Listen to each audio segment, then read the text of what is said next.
This is no place for the Tour de France, and this is no place for NASCAR. But in everyday life, bicycles and cars do share the road. I'm Robbie Ventura. I spent 4 years riding with Lance Armstrong and the U.S. Postal Team. I've coached hundreds of cyclists who compete around the world, and I can tell you it's no accident when everyone gets where they're going safely. The key is to know the rules of the road.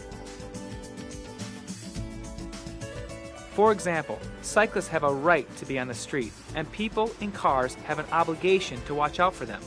Often the road is the only way for people on bikes to get where they're going, and some sidewalks are even more dangerous than streets.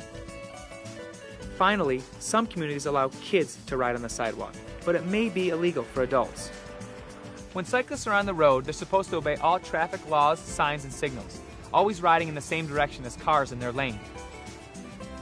Some cyclists feel safer riding against traffic where they can see oncoming cars, but that's actually more dangerous because cars have less time to slow down and go around them. People on bikes should also ride predictably and signal, so drivers know what they're planning to do.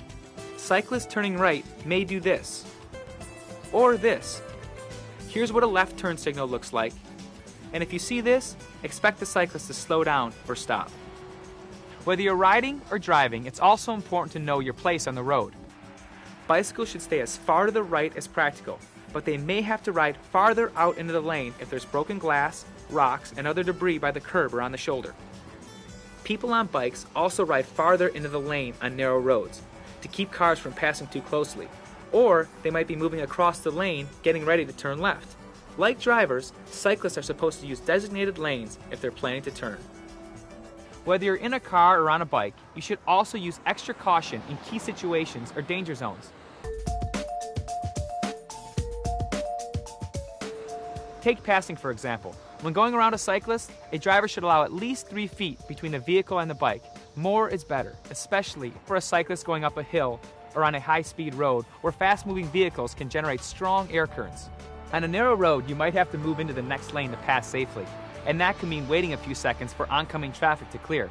Be patient.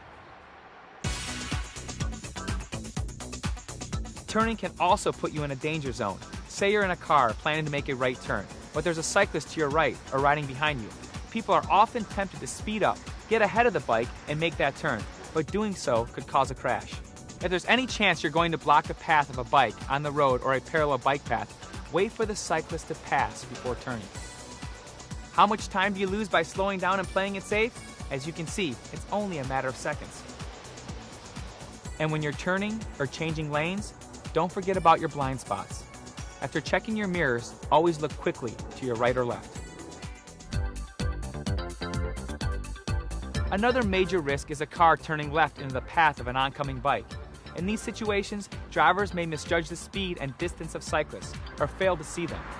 Bikes are smaller than cars, so they're harder to see and may appear further away. But some could be moving pretty fast, 20 or even 30 miles an hour. And if the cyclist is going straight, he has the right of way.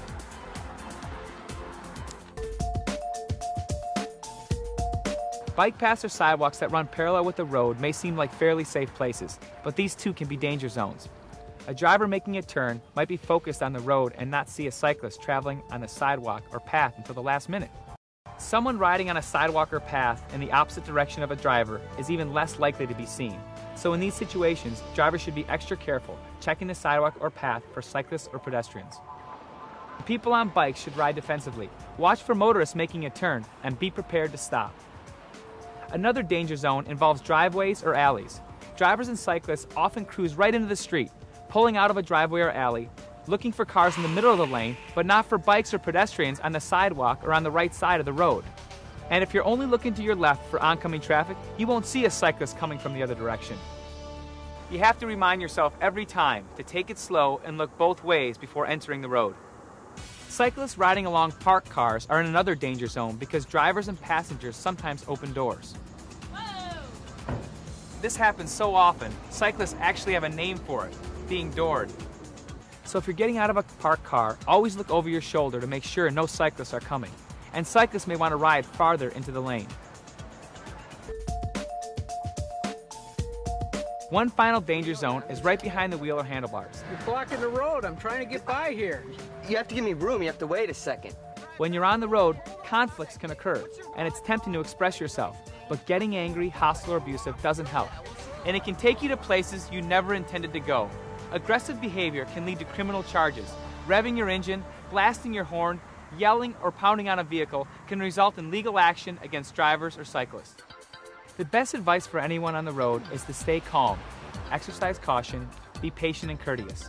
Share the road, show respect, and always be on the alert, especially in those danger zones.